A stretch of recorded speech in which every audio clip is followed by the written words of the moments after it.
로마서 14장입니다.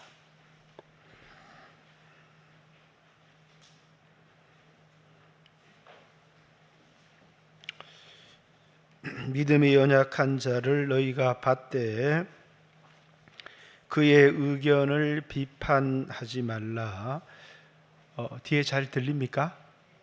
소리 모니터 그럼 조금만 키워주세요.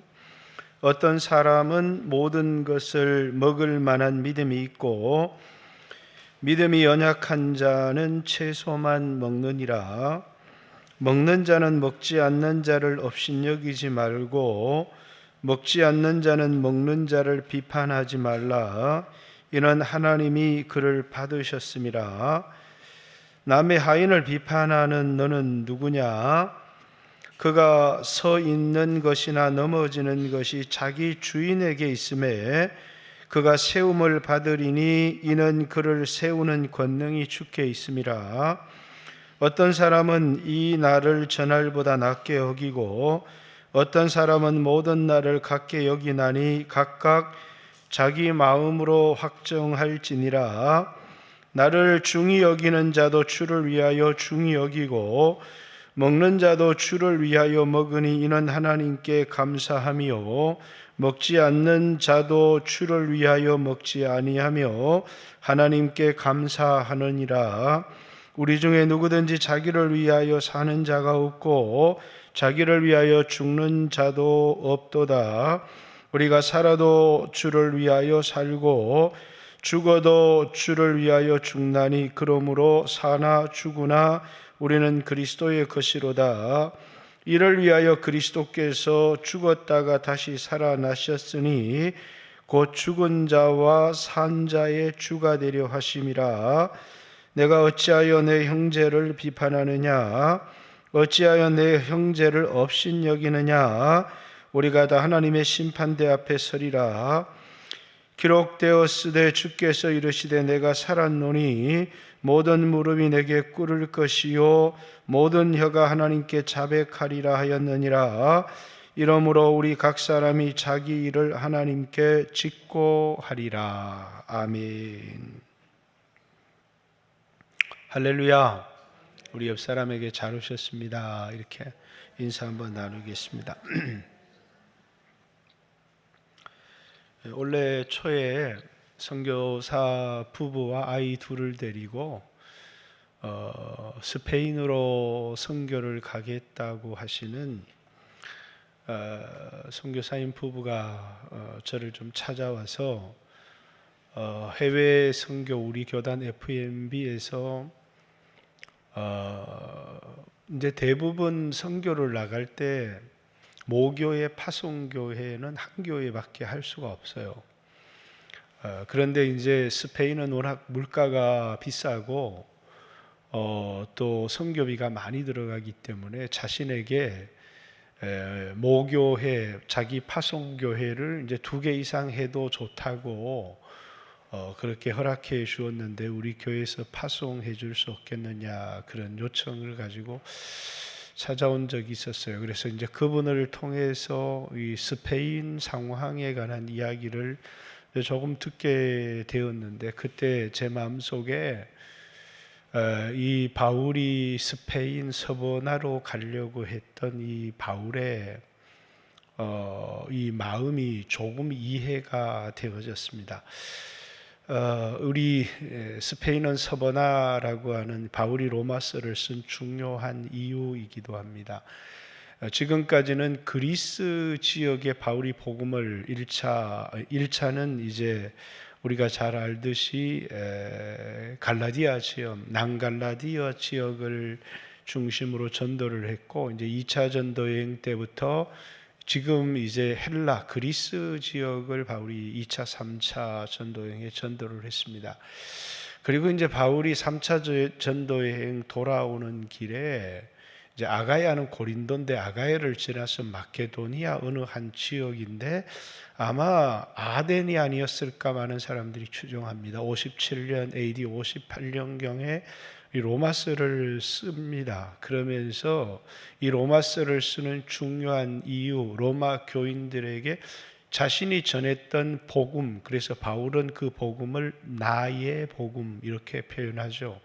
이제 이 로마서 15장에 가도 나의 복음, 편만하게 전했다 이렇게 얘기를 합니다. 그리고 이제 로마로 가려고 하는 자신의 계획을 밝힙니다. 그래서 로마를 전도하기 위하여 가는 게 아니라 로마 성도들과 교제하고 로마 성도들의 파송을 받아서 이제 서버나에 가서 그곳에서 복음을 전하기 위해서 이 로마서를 쓰는 중요한 목적이죠. 바울의 서버나 전도 여행은 이 성경에 자세하게 기록이 되어져 있지 않습니다. 단지 바울이 로마에서 옥고를 치르고 다시 체포될 그 기간에 서버나에서 전도했을 것이다 라고 많은 사람들은 추측합니다. 어쨌든 이 오늘날 스페인이라고 하는 이 지역은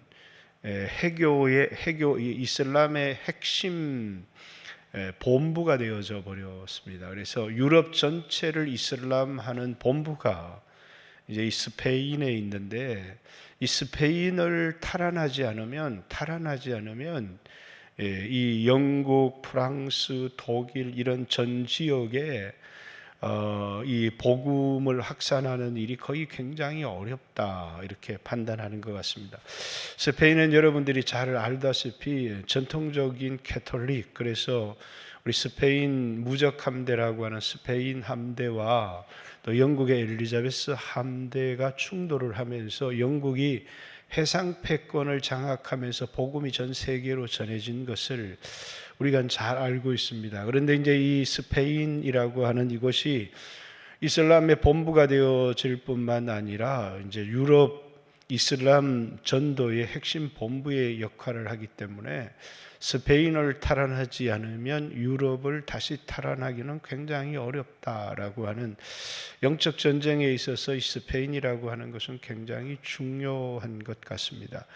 바울은 어쨌든 이 유럽 전도의 본거지, 본부를 이 스페인의 복음을 전함을 통해서 이제 영국, 독일, 프랑스 이런 지역에 아마 복음을 전하기를 원했던 것 같고, 그래서 이제 스페인으로 가려고 하는 자신의 계획을 로마서에 담아서 자신이 그리스 지역에서 전했던 나의 복음을 이제 소개하고 있는 게 이 로마서입니다.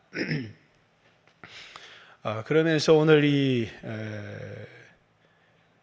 로마 교회가 어떻게 생겨나게 되었는지는 아무도 알지를 못합니다. 단지 사도행전 2장에 이탈리아에서 온 사람들이 있었는데, 그들은 이제 오순절을 맞이해서 어떤 유대인이든지 1년에 3번은 예루살렘을 방문하게 되었는데, 오순절에 방문을 했다가 복음을 듣고 그리스도인이 된 유대인들이죠. 그 유대인들에 의해서 로마의 교회가 탄생하게 됩니다. 그리고 이 교회는 언제 약화되기 시작하느냐 하면 AD 49년이 되면 글라우디오 황제 때가 돼서 유대인 추방령이 내려져요. 근데 그때 추방되었던 사람이 뭡니까? 우리가 고린도전서에서 브리스길라와 아굴라라고 하는 이 부부도 로마에서 추방되어서 온 사람이었습니다. 그렇듯이 이렇게 그러면서 로마에 있는 유대인 그리스도인 중심의 교회는 추방을 인하여서 굉장히 약화되었는데, 다시 이들이 이제 로마로 돌아갈 수 있게 되어서 로마에 돌아가고 나니까 그 로마에 있는 교회가 유대인 중심의 교회가 아니라 이방인 중심의 교회가 거기 있었던 겁니다. 그래서 예전에는 유대인이 다수를 이루는 유대인 중심의 크리스찬들이었는데, 이제 이 바울이 로마서를 쓰는 AD 49년에 글라우디오 황제 추방령이 있었고, 바울이 아마 이 편지를 쓸 때는 3차 전도 여행 후반기였기 때문에 AD 57년, AD 58년경에 이 편지가 쓰여졌을 겁니다. 그러면 이방인들에 의해서 주축이 이룬 교회였고, 그 중에 소수의 유대인들이 있었던 교회입니다. 근데 바울이 이제 이때까지는 교리적인 부분만 쭉 다루다가 로마서 14장에 와서 그 교회 안에 있는 문제 하나를 다루기 시작합니다. 그게 유대인과 이방인의 갈등의 문제입니다.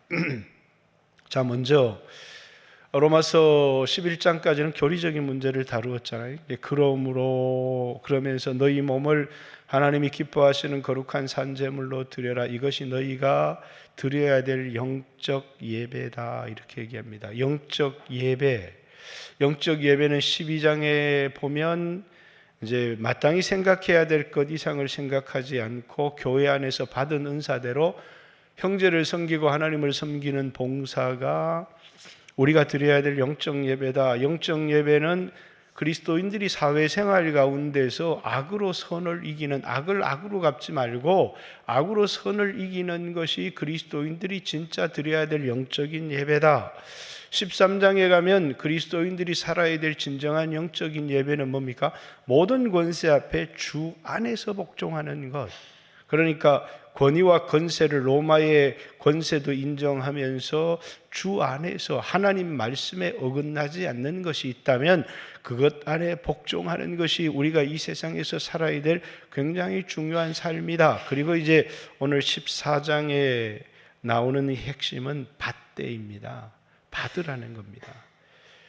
연약한 형제의 연약함을 받으라는 겁니다. 정죄하지 말고 비판하지 말고 예수님이 우리를 받으신 것처럼 너희도 받으라는 거예요. 그래서 15장 7절에 나가면 15장 7절에 보면 7절입니까? 그리스도께서 우리를 받으시되 하는 표현이 몇 절에 나와 있어요? 제가 16절에 넘어가다니까. 그러므로 그리스도께서 우리를 받아 하나님께 영광을 돌리심 같이 너희도 서로 받으라. 용납하라는 얘기죠. 그래서 이제 14장의 핵심은 다르다는 것 때문에 비판하거나 정죄하지 않고 유대인들이 이방인을 받고 이방인이 유대인을 받아서 하나가 되라는 교훈을 이제 전달하고 있는 것이 로마서 14장의 핵심입니다. 그래서 여기 믿음이 연약한 자를 너희가 받되 이렇게 얘기합니다. 그건 오늘 우리 표현으로 말하면 믿음이 약하다는 게 아니라 왜 믿음이 연약하다 표현했냐면 고기를 안 먹으니까, 포도주를 안 먹으니까. 그래서 이것은 연약하다는 것은 누구를 표현하는 말이냐면 유대인 그리스도인들을 표현하는 단어입니다. 그리고 이제 그들의 수가 소수이니까 연약하다고 표현했던 것 같아요. 믿음이 연약한 자를 너희가 받되 그의 의견을 비판하지 마라. 이제 믿음이 연약한 자들은 믿음이 연약한 게 아니라 그들은 뭡니까? 우상에게 바쳐진 고기는 먹으면 안 됩니다. 근데 뭐라고요? 우상이 어디 있습니까? 우리는 고기를 넉넉히 먹을 수 있습니다. 하며 이방인들은 그냥 고기를 먹었고 유대인 그리스도인들은 고기를 먹지 않았습니다. 지금도 유대인들에게 있어서 이방인과의 식사나 피채 먹는 고기나 우상에게 바쳐진 고기나 이런 것들은 여전히 그들은 그걸 뭐와 연결을 시키느냐면 하나의 문화와 연결을 시키는 게 아니라 그들은 그것을 구원과 연결시켜서 생각을 하고 있습니다. 그래서 음식을 통해서 그들은 속되게 될 수도 있고 거룩하게 될 수도 있다고 하는 생각을 해요. 그렇기 때문에 이제 유대인들이 랍비가 먹어도 되는 음식입니다 라고 지정한 마크를 꽉 찍어야 그 음식을 먹어요. 그 음식을 뭐라고요? 코셔라고 합니다. 코셔. 이슬람 음식을 뭐라고 그러죠? 갑자기 생각이 안 나는데 뭐라고 그러죠? 할랄, 할랄이라고 그러죠. 이슬람의 이맘이 이건 깨끗한 음식입니다 라고 해야 이렇게 사람들이 할랄. 이제 대구의 홍준표가 이제 이슬람 사원을 짓는 걸 허가를 하면서 대구에 있는 이제 기독교인들이 다시 들고 일어나고 이런 일들이 최근에 일어나고 있습니다만은, 어쨌든 유대인들에게 있어서 음식은 자신들이 거룩하고 거룩하지 않고와 깊은 관계가 있다고 생각을 해요. 그래서 성지순례에 가서 유대인 식당에 들어가면 불편한 게 많습니다. 우리 아무 음식이나 꺼내놓고 먹을 수가 없죠. 왜냐하면 그 음식이 자신들의 식기를 더럽다고 생각하기 때문에 눈치를 봐야 돼요. 그만큼 음식에 민감한 사람들이죠. 그런데 이제 예수님은 이 세상에서 입으로 들어가는 것이 우리를 더럽게 하지 못한다, 이렇게 말씀하셨어요. 우리 입에서 나오는 것이 사람을 더럽게 한다. 그게 뭐냐면 그 마음에서 나오는 것이기 때문에, 입으로 들어가는 건 배로 들어가서 뒤로 나가면 끝이 나는 것이지만, 씻지 않는 손으로 음식을 먹는다고 해서 그게 죄가 아니다라는 겁니다. 그건 위생의 문제지 하나님과의 관계의 문제나 죄의 문제가 아니다, 이렇게 생각을 하는데, 유대인들은 이제 구약의 이스라엘 백성들이 광야 생활을 하면서 그들에게 주었던 위생법을 구원과 깊은 관계가 있다고 생각을 하는 것 같아요. 그래서 먹을 수 있는 음식과 먹을 수 없는 음식을 구별해 놓았습니다. 특별히 돼지고기는 그들이 먹을 수 없는 그런 음식 중에 하나죠. 그러나 한국 크리스찬들은 뭐 돼지고기 마음껏 먹지 않습니까? 그렇듯이 음식이 거룩과는 아무런 상관이 없다고 생각하는 사람들이 이방인 그리스도인들의 특징입니다. 그러나 유대인들은 음식을 통해서 거룩하게 된다고 생각하니까 손을 씻고 음식을 먹어야 되고 성경에 지정된 음식만을 먹어야 되는 것이 유대인 그리스도인들의 삶이었습니다. 그래서 이제 같이 생활을 하다 보니까 이제 먹지 않는 자를 연약한 자로 표현했고, 먹는 자를, 아니 믿음이 약해서 그것도 못 먹냐고, 이렇게 먹는 자는 먹지 않는 자를 비판한 겁니다. 정죄하고 믿음이 약하다고 조롱하고 이렇게 얘기를 한 거고, 또 먹지 않는 자는 이제 구약 성경을 들어서 먹는 자를 비판한 겁니다. 그래서 서로 간에 생긴 갈등이 생긴 거죠. 어떤 사람은 모든 것을 먹을 만한 믿음이 있고 연약한 자는 채소만 먹느니라. 이때 이제 고기의 대부분은 집에서 길러서 잡아서 먹으면 되지만, 고기는 대부분 우상에게 바쳐졌던 고기를 시장에서 판매하기 때문에 그들을 대부분, 유대인들의 대부분은 고기를 먹지 않고 채소를 먹었습니다. 먹는 자는 먹지 않는 자를 업신여기지 말고, 여기 먹는 자는 이방인 그리스도인을 얘기하고 먹지 않는 자는 유대인 그리스도인을 얘기하는 겁니다. 먹지 않는 자는 먹는 자를 비판하지 마라. 유대인들은 이방인을 비판하지 말고, 이방인은 유대인들을 그런 믿음도 없느냐고 업신여기지 마라, 그런 말입니다. 왜냐하면 하나님이 유대인 그리스도인도 이방인 그리스도인도 하나님이 다 뭐 했다고요? 받아주셨다는 거예요. 하나님이 받아서 자녀를 삼은 사람을 너희가 비판하고 업신여겨서 되겠느냐? 그러면서 남의 하인을 비판하는 너는 누구냐? 그가 서 있는 것이나 넘어지는 것이 다 자기 주인에게 있음에 그가 세움을 받으리니 이는 그를 세우는 권능이 주께 있음이라. 남의 하인, 우리는 예수님의 종이 되었고 예수님의 하나님의 자녀가 되어서 하나님이 우리를 받으셨는데 왜 네가 못 받겠다고 해? 이렇게 이제 누가복음 15장에 이제 바리새인들과 사두개인들이 예수님이 세리와 창기와 더불어 식사의 교제를 나누는 것을 보고 예수님을 비판했습니다. 그때 이제 예수님이 이제 비유를 세 가지를 드셨지만 그 중에 하나가 두 아들의 비유입니다. 한 아들은 뭡니까? 유대인 그리스도인이고, 그 사람들은 바리새인들과 사두개인들을 지칭하는, 서기관들을 지칭하는 그룹이고, 또 하나는 이제 이방인 그리스도인인데 거기에서는 세리와 창기를 이제 지칭하는 사람들이죠. 그래서 세리와 창기와 더불어 예수님이 식사를 하는데 이제 바리새인들이 그것을 비판한 겁니다. 그래서 예수님이 비유를 들어요. 한 아버지에게 두 아들이 있다는 겁니다. 둘째 아들이 아버지의 재산을 다 탕진해 버렸어요. 죄를 많이 졌어요. 첫째 아들은 아버지 집에 계속 머물러 있습니다.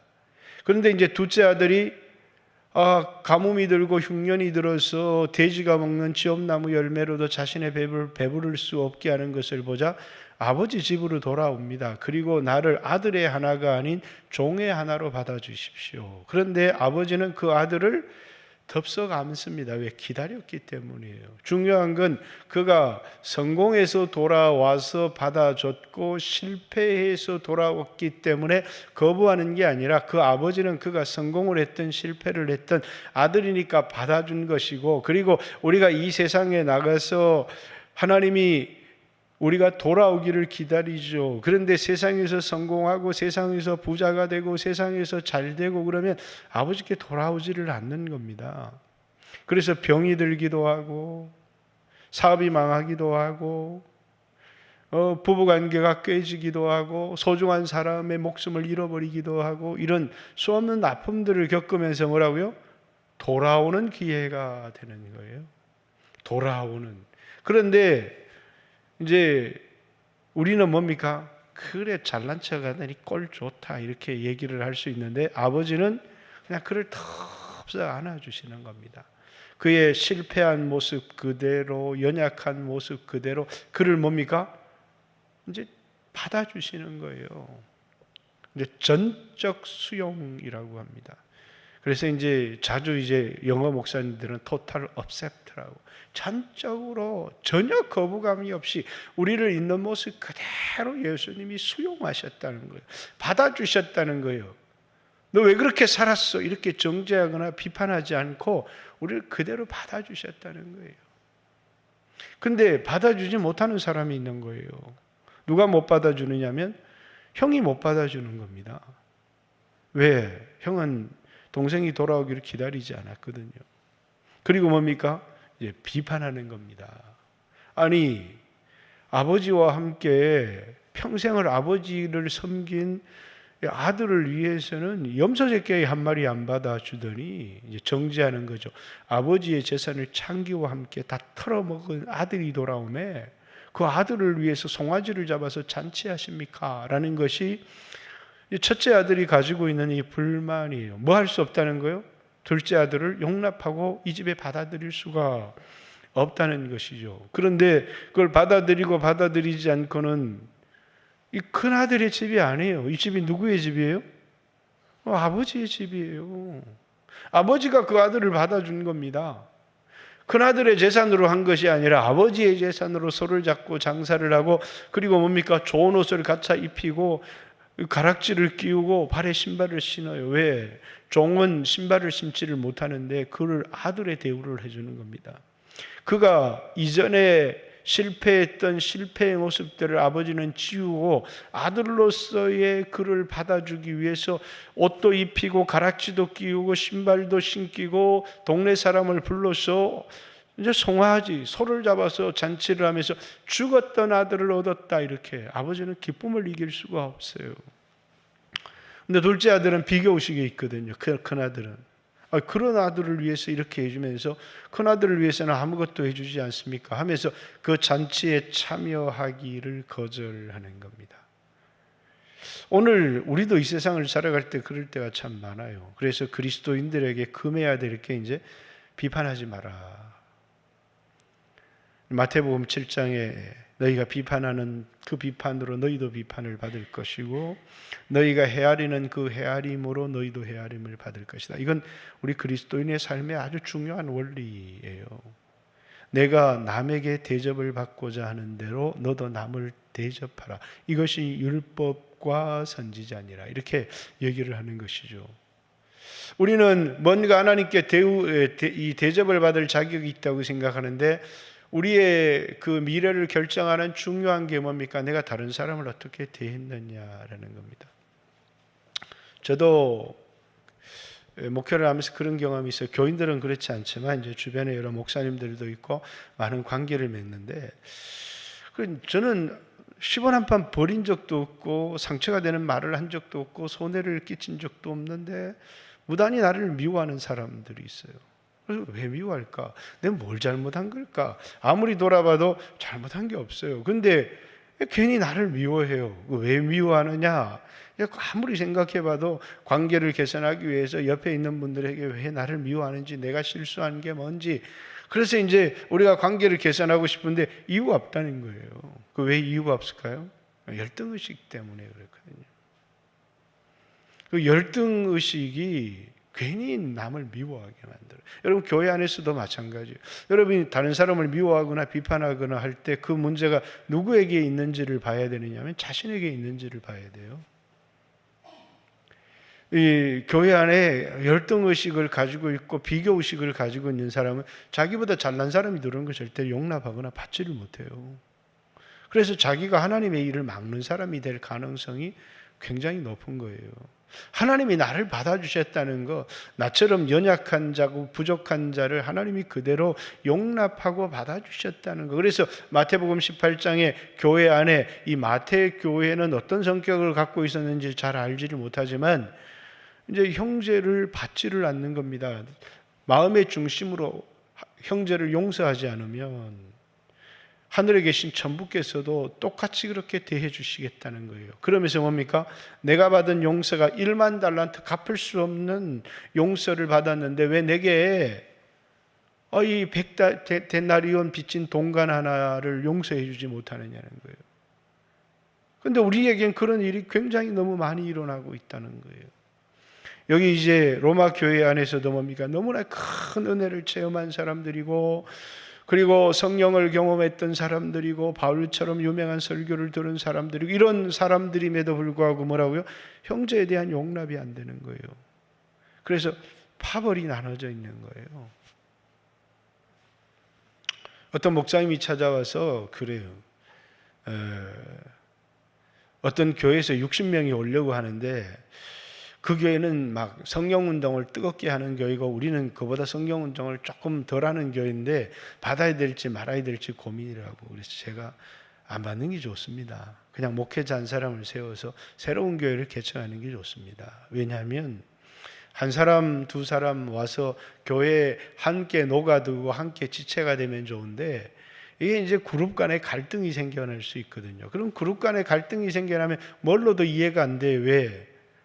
항상 이렇게 목회자가 중간에 중재를 하려고 해도 목사님 저 편인가 봐, 목사님이 이 편인가 봐, 이렇게 그거 자체를 그렇게 이해해버리면, 목회자가 한 편이라고 생각해버리면 하나로 통합할 수 있는 길이 사라지기 때문에 그래요. 우리는 예수님의 한 몸인데 그렇지 못하거든요. 그래서 뭐냐고요? 왜 받지를 못하느냐? 왜 먹는 자는 먹지 않는 자는 이방인 그리스도인들은 수가 다수였겠죠. 왜 유대인 그리스도인들을 멸시하느냐? 이렇게 얘기를 하고 있는 겁니다. 아마 바울이 로마서 9장부터 로마서 11장까지 이방인 그리스도인들에게 너희가 뿌리가 아니고 유대인 그리스도인들이 뿌리고 그들이 지금 배임을 당하였다고 할지라도 너희도 그들처럼 되면 하나님이 원가지도 아끼지 않았으니까 너희도 아끼지 아니하실 것이다, 이런 표현을 쓴 것은 아마 이방인 그리스도인들에 대한 교만에 대한 경고였다고 생각해요. 왜? 그들은 수가 다수를 이루었기 때문일 겁니다. 그러나 유대인 그리스도인들은 그들이 가지고 있는 엄격한 습관이 있었어요. 그래서 구약의 말씀을 들어서 끊임없이 이방인 그리스도인들을 비판했다라는 것입니다. 우리에게 중요한 건 우리 자신을 하나님이 용납하셨다는 것뿐만 아니라 뭡니까? 하나님이 내가 비판하는 그 사람도 하나님은 그대로 받아주셨다는 사실을, 그에게 연약함이 있고 부족함이 있어도 하나님이 받아주셨고 용납해 주셨다는 것을 우리가 수용해야 된다는 사실이에요. 왜 예수님이 용납해 주셨는데 내가 비판하느냐는 거예요. 그래서 이 사람은 이래, 저 사람은 저래, 그러면서 우리는 끊임없이 비판하지만 그 형제가 예수님이 그대로 용납하시고 받아주셨다는 거예요. 그래서 그리스도께서 우리를 받아주신 것처럼 너희도 서로를 받으라, 이렇게 얘기합니다. 우리가 받지 못하는 이유가 뭡니까? 다 내가 주인이기 때문에, 내가 예수님 자리에 앉아있기 때문에, 내게 손해가 되기 때문에, 그래서 이 집의 주인이 누구인지를 분명히 밝히고 있는 겁니다. 이 집의 주인은 예수님이신데, 예수님이 머리인데 네가 왜 비판해? 네가 왜 주인의 자리에 앉아있어? 라고 얘기를 하는 겁니다. 우리는 결코 해서는 안 되는 교회 안에서 비판, 그것이 구원의 본질적인 문제가 아니면 관대해져야 돼요. 우리가 신앙생활을 하다가 마음이 관대하지 못할 때가 있어요. 다른 사람이 자꾸 거슬리고 이럴 때가 우리에게 있어요. 그때 빨리 우리 자신을 돌아봐야 돼요.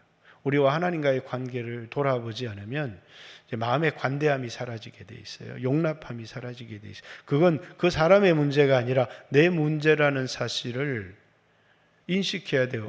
누가 미워서 죽겠어요. 그런데 이 사람에게는 항상 그 사람이 문제거든요.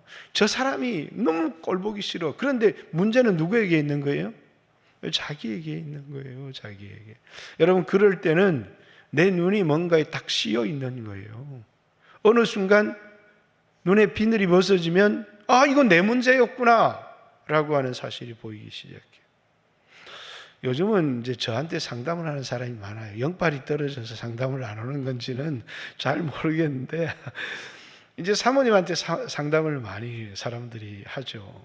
근데 이제 예전엔 저한테 상담을 오는 사람들이 참 많았어요.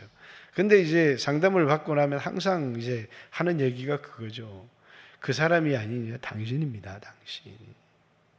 부부간의 문제도 그렇고, 우린 다 나와 하나님과의 관계에 좀 문제가 생기기 시작하면 다 이렇게 주변이 다 불편하게 느껴지기 시작하는 거예요. 그렇기 때문에 우리는 우리 자신을 늘 들여다봐야 돼요. 나는 내 눈에 들어있는 들보는 못 보고 남이 눈에 든 작은 그 티 하나를 보고 비판하고 용납하지 못할 때가 너무 많거든요. 왜? 내가 주님 앞에 용납받았다고 하는 확신과 또 내 안에 그런 은혜들이 사라지기 시작하면 마음이 너무너무 불편해진다는 것을 꼭 이해를 해야 합니다. 그리고 이 하나님의 나라의 본질은 먹고 마시는 게 아니라는 거예요. 뒤에 나가면 먹고 마시는 게 아니에요.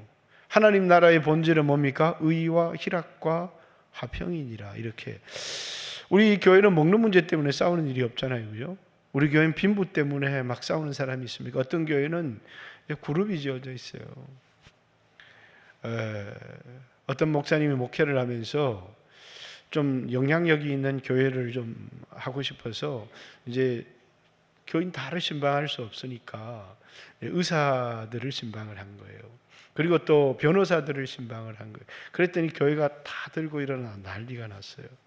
왜 난리가 났느냐 하면 목사님은 사람을 차별한다 이렇게 해서 난리가 났어요.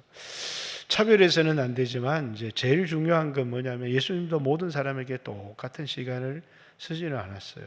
저는 다음 세대를 신경을 많이 써요. 낮에 점심에도 만나기도 하고 또 얘기도 듣기도 하고 기도도 하고. 근데 나이 드신 분들이 좀 섭섭할 수 있어요. 그러나 하나님 나라를 생각할 때 우리는 뭘 생각해야 되냐? 저는 어르신들하고 편하게 지내면 너무너무 편해요. 그런데 하나님 나라를 생각하면 내게 주어진 똑같은 시간을 어디에 집중하느냐는 굉장히 중요한 문제예요. 그죠? 우리가 사람을 편견해서가 그런 게 아니라 하나님 나라에 있어서 예수님도 12제자에게 시간의 85%를 사용했거든요. 그리고 그 12제자가 뭡니까? 로마를 변화시켰어요. 모든 사람에게 똑같은 시간을 쓰면 공평한 것 같지만 그건 전략적으로 전혀 맞는 게 아니에요. 어떤 사람은 구원을 얻고 또 어떤 사람은 이미 일꾼이 되어서 섬기도록 하는 일을 도와주기도 하고 또 어떤 사람은 제자를 키워서 다음 세대에도 이 복음이 전수되고 일할 수 있도록 도와주는 일들은 우리가 계속해야 하는 일들이기 때문에 그래요. 그렇듯이 어찌되었든지 간에 우리 교회가 하나가 되어져야 된다는 거. 우리는 뭡니까? 하나님 나라. 음식 때문에 싸우지도 않고 우리 교회는 빈부 때문에 싸우지도 않고 여러분이 조금 불만을 갖고 있는지 모르겠지만 목사님은 누구에게 치중되어 있어라고 하는 불만을 갖고 있는지는 잘 모르겠어요. 그렇지만 우리에게 제일 중요한 것은 하나님 나라의 본질을 이해하는 거예요. 하나님 나라의 본질은 먹고 마시는 문제. 왜 먹고 마시는 문제 때문에 싸워? 그리고 대부분의 사람들은 목사님 나를 무시했어, 인정받지 못하는 것 때문에 갈등을 일으키고 싸울 때가 굉장히 많거든요. 왜? 내가 살아있기 때문이에요. 내가 주인이기 때문에 그렇죠. 내가 소중하기 때문에 그래요. 그래서 바울이 이렇게 우리는 살아도 주를 위하여 살고 죽어도 주를 위하여 죽나니 우리는 사나 죽으나 그리스도의 것이다. 우리는 나를 위하여 사는 자가 없고 나를 위하여 죽는 자도 없다 이렇게 얘기합니다. 이 얘기의 배경은 그냥 하고 있는 얘기가 아니라 어떤 사람들을 두고 하는 말이에요. 왜? 이 집의 주인 된 사람들이 있기 때문이에요. 그러니까 뭡니까? 내가 인정받지 못한 걸 견디지를 못하는 거예요. 왜? 내가 중요하기 때문에 그렇거든요. 모든 것의 기준이 내가 되어져 버리면 그때부터는 우리는 나를 위해 살아가는 사람이거든요. 그러면서 그들에게 이방인 그리스도인, 유대인 그리스도인들에게 바울이 던지는 질문이 이 집의 주인이 누군지, 왜 남의 하인을 세우고 넘어지게 하는 게 주인에게 있는지, 왜 네가 감나라 배나라 하는지. 그러면서 우리가 고린도전서 4장 1장에 보면 맡은 자에게 구할 건 충성인데 나도 나를 판단하지 않는다고 했거든요. 판단하시는 이는 예수님이시라고. 그리고 비판을 하는 사람은 마지막에 이 땅에 살았던 삶 그대를 가지고 재판장이신 예수님 앞에 서서 우리가 했던 걸 우리 말로 하나도 남김없이 다 토하게 될 거라는 거예요. 그리고 하나님 앞에 그것에 대한 판단을 받게 될 것이다 라고 하는, 예수님은 우리의 구원자, 우리를 받아주신 분이지만 우리가 이 땅에 교회 생활을 하고 세상에서 살아가는 삶에 대한 마지막 재판장이기도 하다는 거예요. 이 예수님에 대한 소개, 사복음서에 그분은 누구십니까? 손에 키를 들고 알고 모아 곳간에 쭉정이는 꺼지지 않는 불에 태우시는 분은 재판장이신 예수님의 모습이에요. 그는 나는 물론 너희에게 침례를 주시지만 성령으로 우리에게 침례를 주시는 그 예수님은 우리의 구원자이신 예수님을 표현하고 있는 단어잖아요. 그죠? 예수님은 우리의 구원자라고만 이해를 하지 우리의 재판장이시라는, 마지막 우리가 살았던 삶에 대하여 그분이 재판하실 것이라고 하는 사실을, 그래서 이제 우리가 나이가 들어가고 또 하나님 앞에 설 때가 되면 좀 주님에게서 떠나서 세상에 살던 사람도 예수님께 돌아가야 되고 주님 앞에 설 날을 생각을 하면서 우리 이 세상을 살아야 되는 거예요. 근데 우리는 주님을 의식하지 않고 살아가는 사람들이, 이 땅에 많은 그리스도인들이 그렇게 살아가고 내 형편만 바라보고 오늘 내 형편이 좋으면 좀 내가 교만해지기도 하고 하는데, 여러분 우리는요 아무도 자신의 형편을 보고 사실은 교만할 수 있는 사람이 없어요. 시간의 차이일 뿐이에요. 다 죽을 거고 다 하나님 앞에 서게 될 거거든요. 한 사람도 예외가 없어요. 그런데 내 몸이 좀 젊고 내가 돈을 좀 가졌고 내가 남들과 비교해서 좀 낫다고 해서 나는 하나님 재판장 앞에 서지 않을 것처럼 교만에 살아도 될 것처럼 생각하면 그건 큰 착각이라는 사실을 기억해야 합니다. 그러면서 오늘 13절부터 끝에까지는 먹고 마시는 문제가 중요하지 않다는 거예요. 이 땅을 살아가면서 본질적인 문제가 하나도 중요하지 않다는 거예요. 근본적인 문제가 뭐냐면 하나님과 우리의 관계라는 거예요. 그래서 오늘 우리는 교회 안에 수없는 문제들을 가지고 갈등하고 내 인생의 돈 문제, 수없는 문제들을 가지고 갈등하지만 죄의 문제가 해결이 돼야 내가 의롭게 되어지는 거거든요. 희락, 세상에 끊임없는 기쁨을 찾지만 진정한 기쁨은 예수 안에 있는 거거든요. 예수님과의 관계 속에서 뭘 얻어요? 기쁨을 얻어요, 기쁨을. 예수님과의 관계 속에서 세상에 돈을 가지고 있다고 해서 염려도 돈에 맡기고, 그건 가짜 평안이에요. 그래서 돈이 있는 사람이 행복해 보이고 평안해 보이고 두려움이 없어 보이고 안 늙어가요? 안 죽습니까? 그에게 얼마 남지 않았어요. 어디? 하나님의 형벌 앞에 서서 영원히 말할 수 없는 하나님의 무시무시한 형벌 앞에 설 날이 그에게 멀지 않았어요. 왜? 그 앞에 있는 일을, 자기 코앞에 닥친 일을 자기는 모르고 있을 뿐이에요. 근데 주님은 뭡니까? 그걸 우리에게 보여주신 거예요. 그리고 오늘을 어떻게 살아가야 될지, 예수 그리스도를 믿어서 하나님이 받아주시는, 하나님은 누구를 받아주시느냐? 예수님을 믿어서 죄사함을 얻은 사람들을, 우리의 죄를 묻지 않고 그대로 우리를 용납하시는 거예요. 그 용납이 구원이에요. 용납을 받은 사람들이거든요. 천국은 의로운 사람, 행위가 의로운 사람이 들어가는 게 아니라 용납을 받은 사람이 들어가는 거예요. 왜 이 세상에 행위가 의로운 사람, 죄가 없는 사람이 천국에 들어가려고 하면 한 사람도 들어갈 사람이 없거든요. 하나님의 기준에 미칠 수 있는 사람이 이 세상에 아무도 없기 때문에 그래요. 그럼 누가 들어간다고요? 용납을 받은 사람. 내가 내 자신을 바라보면서 나는 은혜를 받은 사람입니다. 난 용납을 받은 사람입니다. 그 용납 때문에 오늘 기도의 자리에 나갈 수 있는 거예요.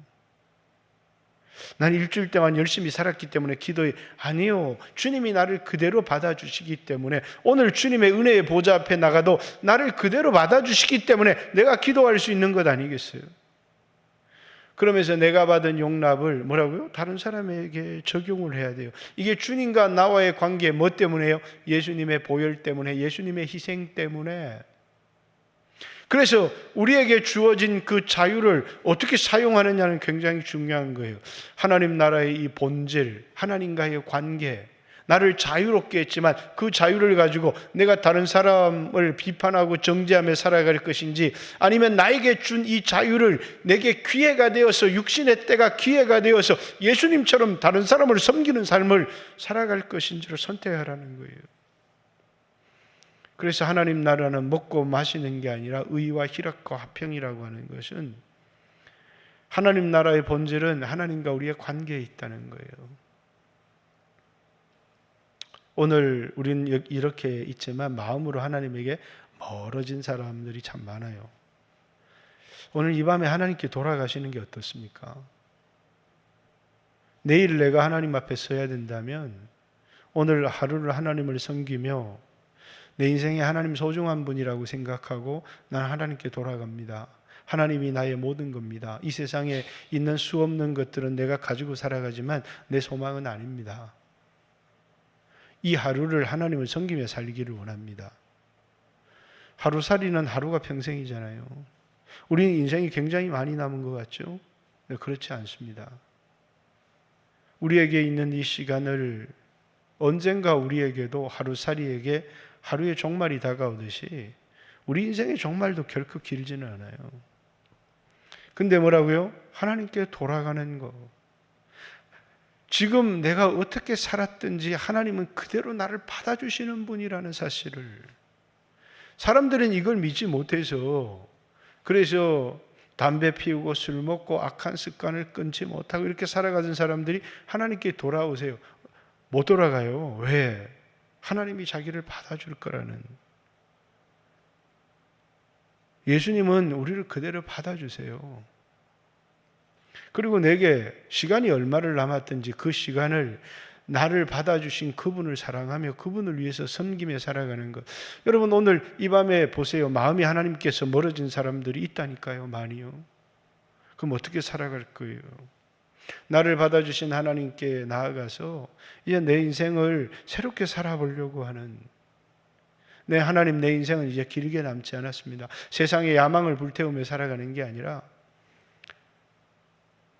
이제 나를 받아주신 주님을 사랑하며 살아갈 수 있도록, 주님 뜻대로 살아갈 수 있도록, 주님을 가까이 하며 살아갈 수 있도록 나를 도와주세요. 여기 젊은 사람들이 있습니다. 나는 실컷 살다가 목사님처럼 좀 나이가 들고 몸에 병도 들고 좀 우리 할아버지 할머니처럼 늙고 나서 돌아가면 되지. 아니, 젊은 날 내 인생을 좀 주님께 드리고 싶습니다. 복음을 전하는 일에 내 인생을 좀 드리고 싶습니다. 주님 나를 받아주세요. 그러면서 자기를 하나님께 드리는 거예요. 오늘 못난 우리지만, 병든 우리지만, 늙은 우리들이지만, 가난한 우리들이지만 하나님이 우리를 받아주시는 그 하나님께 내 자신을 드리고 그분을 위해서 살아가겠다는 결단은 우리에게 너무너무 소중한 것 같아요. 저도 내 시간이 얼마 남았을까? 그래도 뭐 은퇴를 생각해도 한 15년 이렇게 남았으니까 뭐 3, 4년은 좀 더 여유를 부려도 돼. 아니요, 내 인생이 얼마 남았는지 아무도 몰라요. 단 하루가 남았고, 아니 이틀이 남아도 그 이틀을 난 주를 위해 살겠습니다 라고 하는 게 참 중요한 거예요. 얼마나 많이 남았기 때문에 내가 여유가 있고 그럴 수 있는 건 아무도 아니에요. 중요한 건 우리에게 인생에 얼마가 남았더니 그건 주님께 드리는 것이라고요. 내 인생을 주님께 드립니다. 그 말은 뭡니까? 주님이 어떻게 나를 쓰시든지 상관이 없습니다 라고 하는 거예요. 내가 주님을 이용해서 이 땅에 한번 호령하며 살아보고 싶습니다 라고 하는 게 아니라 그냥 내 인생을 주님께 드려요. 그래서 저 강남에 보내서, 국회로 보내서 나를 복음을 위해서 그곳에서 법을 제정하는 일에 쓰시든, 저 아프리카 땅에 가서 굶주리는 사람들과 함께 그 더위와 배고픔 속에 살아가게 하시든, 그건 내가 선택하는 문제가 아니에요. 내 자신을 하나님께 드렸다는 사실이에요. 하나님 나를 어떻게 쓰시든지 내 자신을 하나님께 드립니다. 그죠? 저는 여기 목회하면서 나는 강남에 있어야 될 사람인데 근데 하나님이 날 여기로 보내셨잖아요. 그런 꿈 꾸면 뭐예요? 내가 있는 곳에 충성을 다하고 하나님을 사랑하며 살아가는 것이 참 중요하고, 또 뭡니까? 다음 세대 가운데도 이 땅에서도 수없는 젊은이들에게 복음을 전하고 제자를 키워서 그들이 이 땅에 수없는 젊은이들에게 복음을 전하며 살아가는, 그런데 우리는 내가 보내진 곳에 만족을 못해요. 그래서 더 높은 것, 더 큰 곳 찾지만 내가 있는 이곳이 하나님이 나를 보내신 곳이고 그곳에서 충성을 다하는 것이 우리에게 중요한 거예요. 하나님이 더 큰 데로 보낼 수 있고 더 어려운 데로 보낼 수도 있고 더 열악한 데도 보낼 수 있어요. 나를 받아주신 그 하나님께 내 자신을 드리는 겁니다. 그분이 나를 어디에 어떻게 사용하시든 나에겐 불만이 없어요. 사람들에게 그저 인정을 받고 싶어서 큰 교회가 되고 그런 건 중요하지 않아요. 그럼 여러분 저 아프리카 오지에 선교를 간 사람들은 얼마나 비참한, 하나님이 보내셨기 때문에 자신을 하나님께 드리고 살아가는 거예요. 그들은 부요함이나 성공을 포기한 사람이에요. 보냄을 받은 이에게 충성을 다하며 살아갈 뿐이죠. 오늘 우리도 성공이니 이 세상에서 부요니 하는 그런 말들은 내려놓아야 돼요. 하나님께 드려진 자로서 그분을 위해서 살아가는 것이다 하는 것입니다. 오늘 우리 영광교회에 이런 성도들이 많았으면 좋겠어요. 살아남아야 되니까, 여러분들을 만족시켜야 되니까, 그래서 교회가 부흥해야 되니까, 그래서 여러분들이 원하는 말을 막 하다가 복음이 변질되는 거예요. 기복으로도 변질되고 복음이 변질되는 거예요. 그러나 주님 뜻대로 말씀을 전하다 성도들이 줄면 어때요? 내가 중요한 건 주님께 충성한 것이지, 내가 목회를 성공했는지 내가 목회를 실패했는지 여러분이 판단할 겁니까? 다른 사람이 판단할 겁니까? 예수님 판단할 거 아니에요. 마지막 내가 누구의 판단을 받아야 될 건지 예수님이 나를 판단해 주실 거다는 겁니다. 우리의 충성의 대상은 세상 사람들의 평가, 성공의 평가가 아니라 주님 앞에 충성을 다하는 거예요. 우리는 그걸 놓치다 보면 목회를 하면서 장로님들도 권사님들도 자꾸 이 목회를 하다 보면 주님의 편에 서는 게 아니라 자꾸 사람의 편에 서요. 왜? 사람들의 인기가 좋고 인정이 좋고 대접이 좋고 그러다 보면 우리 신앙이 무너지고 말아요. 이것이 옳은지 그른지 내가 하나님의 종으로서, 그래서 그만 사람에게 인기를 얻으려고 하다가 보이지 않는 하나님과의 관계는 틀어져 버린 사람들이 굉장히 많은 거예요. 또 어떤 분은 틀린 이야기지만 우리 성도들이 이러니까 목사님, 제가 얘기하는 게 아니라 우리 성도들, 왜 성도들의 얘기를 해요? 하나님 뜻이 뭔지 얘기하라니까. 당신이 성도들의 대표입니까? 하나님의 종이지. 근데 이렇게 얘기하는 사람들이 참 많거든요. 아주 바보 같은 사람들이에요. 하나님의 뜻을 얘기하라고요. 성도들의 의견을 얘기하지 말고. 우리는 성도를 섬기는 사람들이 아니라 하나님을 섬기는 사람들이에요. 근데 왜 그렇게 되어지느냐? 하나님 앞에 충성을 생각하지 않기 때문에 그래요. 사람 앞에 인정을 생각하기 때문에 그래요. 내가 하나님을 기쁘게 하랴, 내가 사람을 기쁘게 하랴, 내가 사람을 기쁘게 하는 자면 하나님 종이 아니다. 이렇게 바울이 얘기한 것도 뭡니까? 우리 안에 수없는 이런 고민과 갈등들이 있다고요. 목사도 성도들이 은혜 받았습니다. 오늘 설교 너무 멋졌어요. 그러면 정말 자기가 잘한 줄 알아요. 하나님 말씀대로 제대로 전했는지는 그걸 판단하실 리는 주님이시잖아요. 그래서 오늘 여기 주님이 계신가? 나는 오늘 이 말씀을 주님 뜻대로 전했는가? 저도요, 사람 눈치 본다고 말 제대로 못할 때가 있거든요. 그럴 때 우리 집 사람이 얼마나 야무지게 뭐라 그러는지 그럼 막 속이 상해. 나도 속상한데 막 비판을 하면 막 속이 상하죠.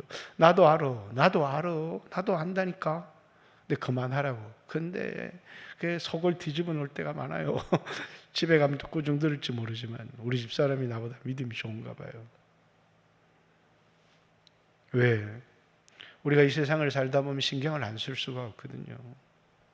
근데 오늘 이 하나님 나라의 본질의 문제, 우린 누구의 종인지, 우린 누구를 기쁘게 하며 살아야 될 것인지, 신앙의 본질이 뭔지 사도 바울이 이렇게 꼬집고 있는 겁니다. 우리는 살아도 주를 위해 삽니다. 우리는 죽어도 주를 위해서 죽습니다. 우리 중에 자기를 위해 사는 자가 아무도 없습니다. 자기를 위해 죽는 자도 아무도 없습니다. 그러면 누구를 생각해야 왜 나를 생각하고 비판하느냐는 거예요. 주님을 생각. 주님이 받으셨는데 우리가 받지 못할 이유가 어디 있느냐는 거예요. 주님이 이방인 그리스도인을 받았는데 유대인 그리스도인들에게 주님이 받은 사람을 너희들이 거부해야 될 이유가 뭐가 있느냐는 거예요. 유대인 그리스도인들 나름대로 연약함이 있어요. 주님이 그들을 받으셨는데 왜 그들을 비웃고 조롱하느냐는 거예요. 오늘 우리는 내가 주인이 아니라 비판의 자리에 설 수 있는 판단자가 아니라 나는 종이고 주인이 받으셨다면 아멘. 주인이 저 사람을 용납했다면 아멘. 근데 그걸 못해서 이 땅을 살아가면서 주님에게 맞는 사람들이 많거든요. 그거 고치라고. 고쳐야 쓸 수 있다고. 열등의식 고치라고. 그 고쳐야 쓸 수 있다고. 쓰려고 하니까 쓸 수가 없는 거예요. 그래서 뭡니까? 깨뜨리시는 거예요. 왜 깨뜨려요? 미워서요? 아니요. 쓰려고요. 미워서 깨뜨리는 건 아니에요. 주님이 우리를 깨뜨리시는 것은 쓰려고 깨뜨리시는 거예요. 다른 사람에게 상처를 주고 비판을 하고 욕하고 형제를, 그래서 이렇게 형제를 비판하고 짓밟아버리는 사람들 많거든요. 왜? 비교의식 때문에 그래요. 그런 걸 우리는 좀 돌아봐야 돼요. 그리고 하나님 앞에 기도해야 돼요. 주님이 받은 사람을 내가 정죄했습니다. 그럴 때 주님의 음성이 호령처럼 들려와요. 네가 남을 비판한 대로 남도 널 비판할 거야. 주님 앞에 회개해야 돼요. 주님, 저를 용서해 주세요. 주님이 받은 사람을 내가 비판했습니다. 그리고 나는 주님의 것입니다. 나를 주님께 드리니 주님이 원하시는 곳에 나를 써주세요. 어디에 쓰시든지 저는 아무런 불만이 없습니다. 주님이 원하는 곳에. 왜 목사님 저는요 이런 셀을 맡기십니까? 왜 목사님 저는 저에게 왜요? 어디에 쓰시든지 하나님이 쓰시겠다고 하시는 그곳에 주가 쓰시겠다 하라 그러면 아멘 해야 되는데 난 내가 가고 싶은 곳이 있어요. 내가 인정받고 싶은 곳이 있고요. 그래서 우리가 이런 문제를 깊이 한번 생각하고 하나님 앞에 기도했으면 좋겠습니다. 오늘 이 밤에도 같이 한번 주여 하시고 하나님 앞에 기도를 드리기를 원하고, 하나님이 나를 받으셨다. 먼저 그것부터 생각해야 됩니다. 하나님이 나를 받으셨다. 여러분, 죄가 많죠? 은밀한 죄도 있고 부끄러운 것도 많죠? 하나님 앞에 당당하지 못한 것도 많죠? 근데 오늘 우리 기도를 들으세요. 하나님이 나를 받으셨기 때문이에요. 그런 나를 받으셨기 때문이에요. 내가 다른 형제를 보니까 너무 문제가 많죠. 그러나 주님이 그 기도를 들어 그 하나님, 그의 하나님이라고 하나님 말씀하세요. 왜? 하나님이 그도 받으셨기 때문이에요. 이 시간에 같이 한번 나를 받아주신 하나님께 감사하고 그 주님께 내 자신을 드리겠습니다. 내 남은 인생을 주님께 드리며 살고 싶습니다. 사도 바울 같은 사람도 다 드리잖아요. 감동을 받아서 스페인으로 가라고 하니까 스페인으로 가고, 그리스로 가라고 하니까 그리스로 가고, 주님의 인도를 받아서 주님 저는 저기가 싫어요 라고 하는 게 없잖아요. 주님이 저를 원하시는 대로 쓰세요. 저를 원하시는 대로 주님이 쓰세요. 같이 한번 주여 하시고 하나님 앞에 한번 기도하는 시간을 갖기를 원합니다. 주여